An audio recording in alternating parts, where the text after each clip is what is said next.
Breaking down Estacado sports. This is the Matador Fan Zone podcast from 100.7 The Score. Good Monday evening and welcome into the High School Fan Zone on 100.7 The Score. I'm Randy Rosetta and we are going to talk some high school football to start with, and I believe we're switching to cross country and tennis for the Memorial section and then back to football when Liberty gets here.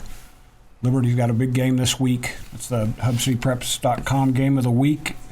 The Patriots just got ranked number 9 in Class 4A Division II, so the same district with the Estacado guys here.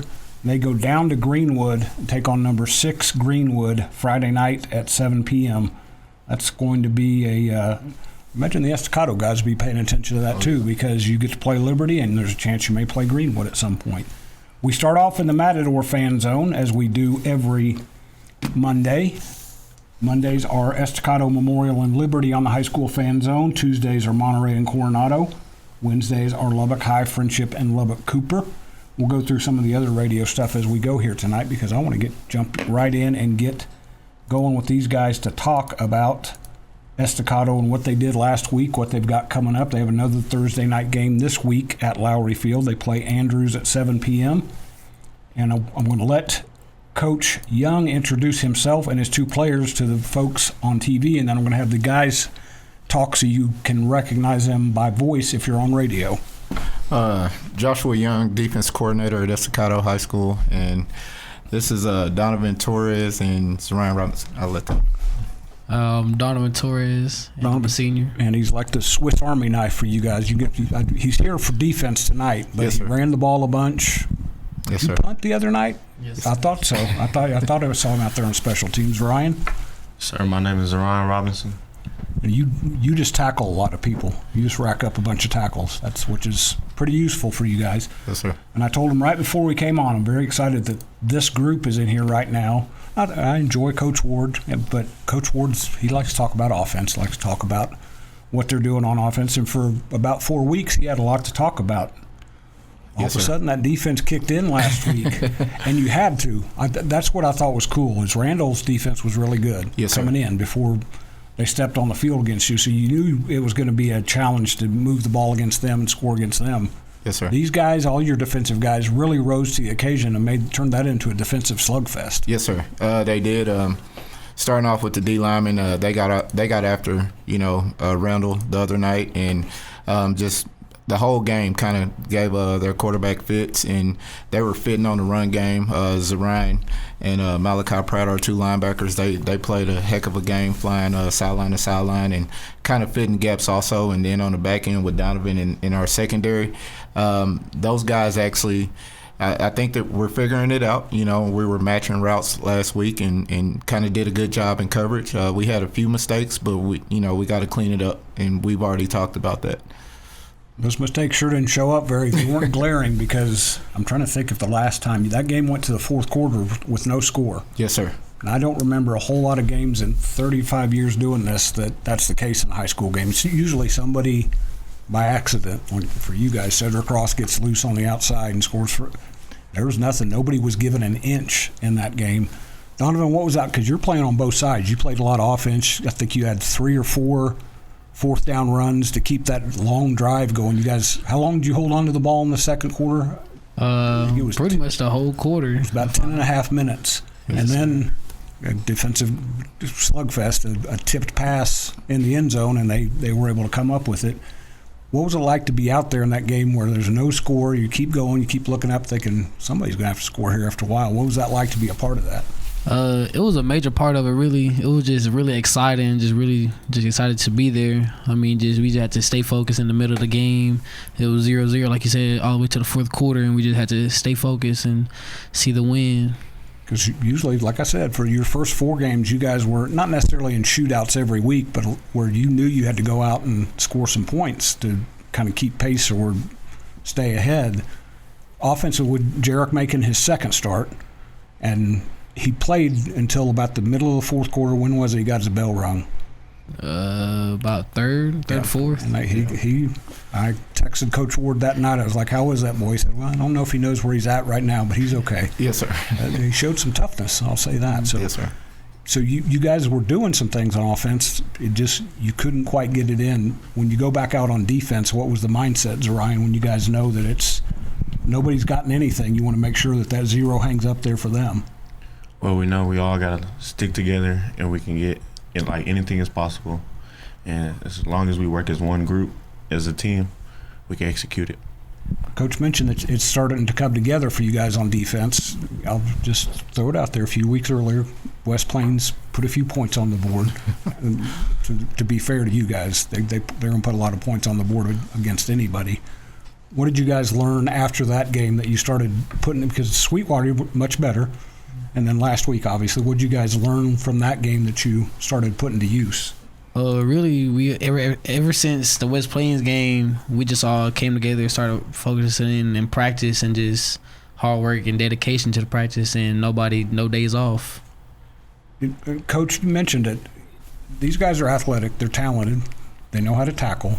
You've got all the ingredients. Sometimes it's get to 4A, 5A, 6A. You got to have the scheme where guys are making sure they're in the right place. Is that something they're growing into as we go this season? Yes, I believe so. Obviously, we have a little bit complicated defense, and, we try to do a couple of things on defense, but these guys, they're picking it up daily, and they're seeing their mistakes, and then we go over it, we brief it in film. We try and talk about it out on the practice field, and as you seen last week, I think that was a good showing of, we put the whole game together as far as defensive-wise. And we know we have to help out our offense.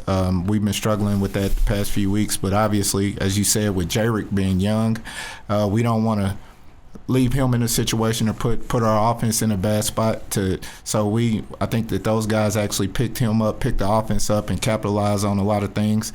You hate to give up the first score of the game, but I told those guys, I was like, hey, next play mentality, guys, we're going to come out. You spoke about Sid earlier. I talked to Sid, and I'm like, hey, offense, if you guys can get us one, we're going to be okay, and then we'll get some more stops, and we'll win this game.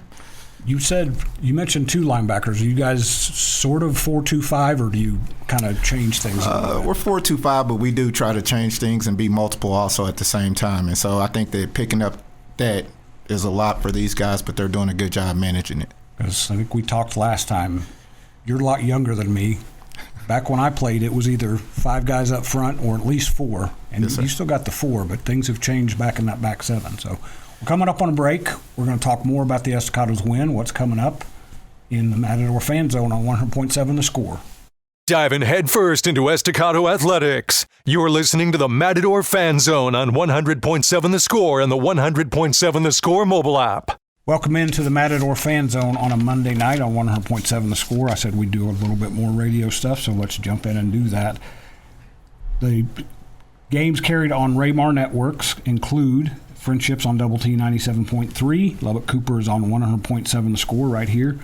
Liberty games are on 93.1 Young Country. Coronado can be heard on 96.9 The Bull. And Monterey games are on 93.7 The Eagle. Friday night from 6 to 6:30 p.m. on Double T 97.3 and 100.7 The Score, you can hear the West Texas Friday night preview. And then from 9:30 to midnight on both those stations, you can get the West Texas Friday night scoreboard. Archive shows can be found on the high school on the High School Fan Zone page at doubleTsportsnetwork.com, and download the app, the 100.7 The Score mobile app, to listen live or to podcast of all 8 High School Fan Zone shows, including this one. We're talking Estacado football.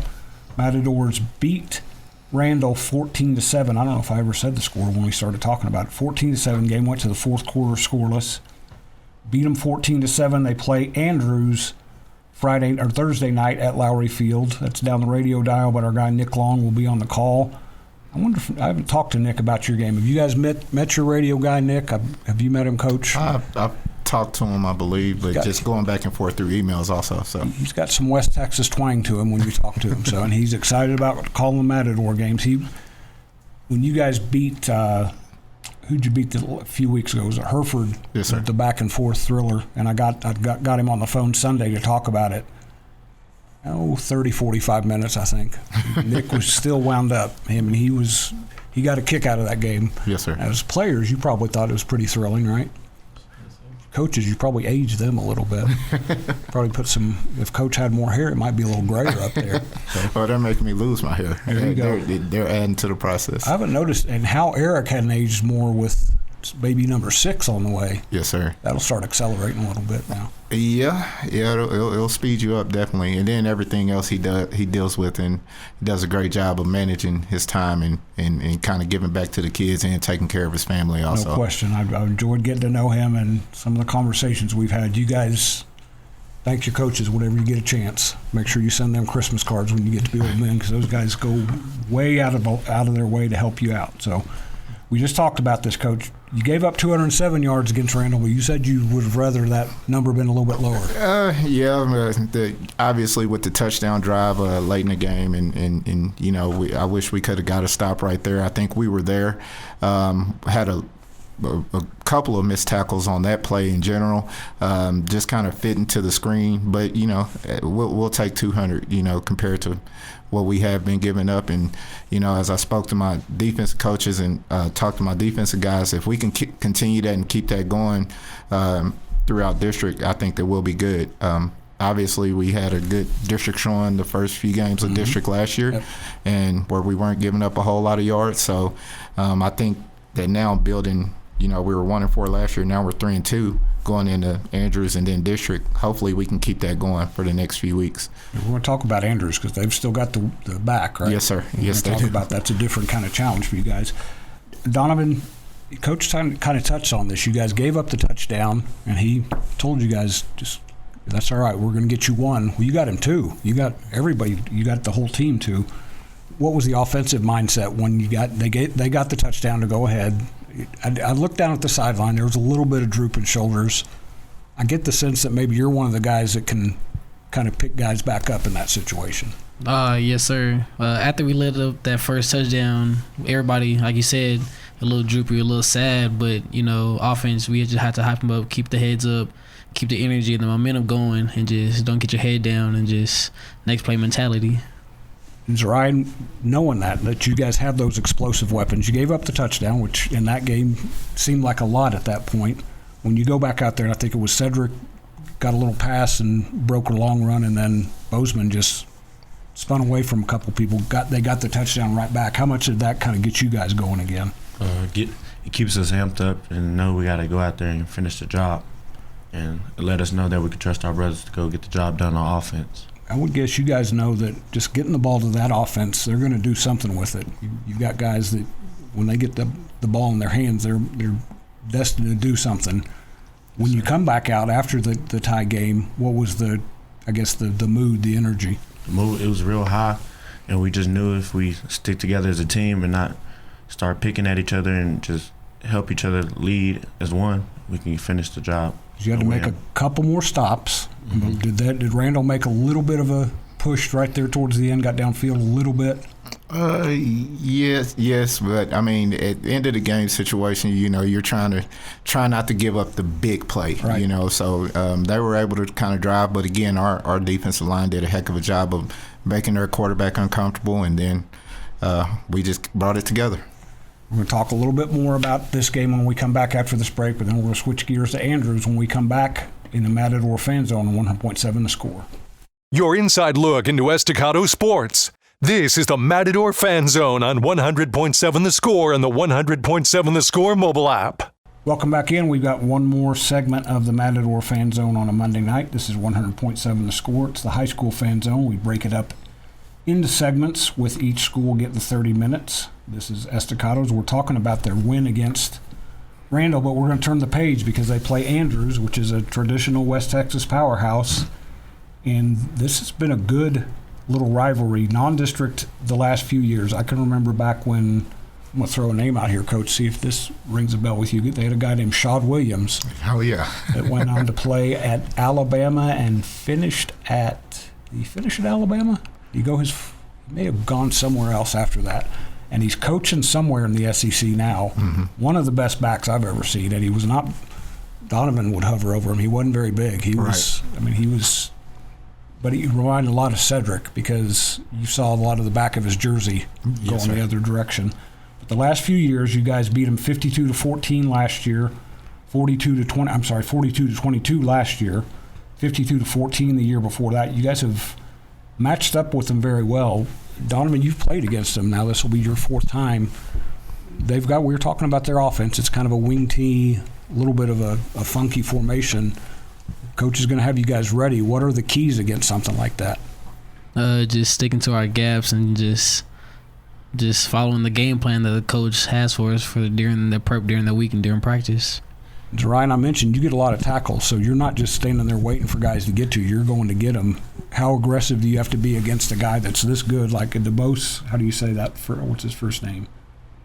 His name, Jay-Sean, I think, is Jay-Sean DeBose. He's really good back. They run some different things on offense. What do you have to do as a linebacker to make sure that they're not getting a whole lot? Watching the run schemes and going to practice, prepping to be ready for that, and trusting our D-line to help us out with that. As long as they're fitting, we can come help them on the back end, come help fit. Coach, it's a little bit like getting ready for the option because you want your guys there's assignments they have to follow, but like guys like Ryan with his eyes and his ability to adjust, how key is that to make sure you don't follow too much one direction? You kind of keep an idea of what you need to get to. Well, I think the biggest thing is, like with Ryan in general, like, hey, reading guards for one. Reading guards, reading your triangle, and then, we'll give them a key and tell them, hey, this is your key. Same thing with Donovan and our guys on the back end is, hey, make sure that you're doing your job. You're one of 11, as we say on defense, and then from there, we'll just play every play. As I tell them go win the play, and then we'll win the next play. And then after that, at the end of the game, we'll see where we're at. David Thetford, the LISD TV guy, said this the other night about Donovan when he made a play.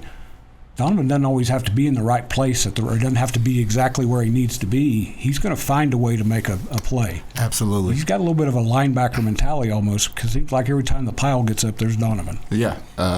He does a good job kind of sliding down at times and kind of giving us a 4-4 look mainly. And then he likes trying to strip that ball out. Yes, he likes trying to get that it. Ball. Yeah. We talked about missed tackles and I think he was trying to strip the ball out on that touchdown. But, you can deal with stuff like that because, for the past few weeks and then even going back into last year, the kid makes plays and is stripping the ball, so I know Zarians came to the sideline multiple times. Hey, if we're holding guys up, guys, go after the ball. So you like to see that mentality that, guys are trying to get turnovers and want turnovers also, So, but yes, Donovan does do a good job of sliding down at linebacker. So Donovan, the first time I met you was, I think, sophomore year. We talked over on the track at Estacado at one of your practices, and you were pretty much just strictly defensive back at that point. Yes, sir. I don't think I've ever asked you, do you like offense or defense better?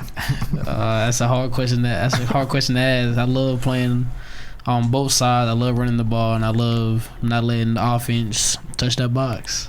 Was it Coach Ward that got you involved a little bit more on offense in the whatever you guys call the old school formation that you guys run? Yes, sir. He's the one that got me a little bit more into the offense area.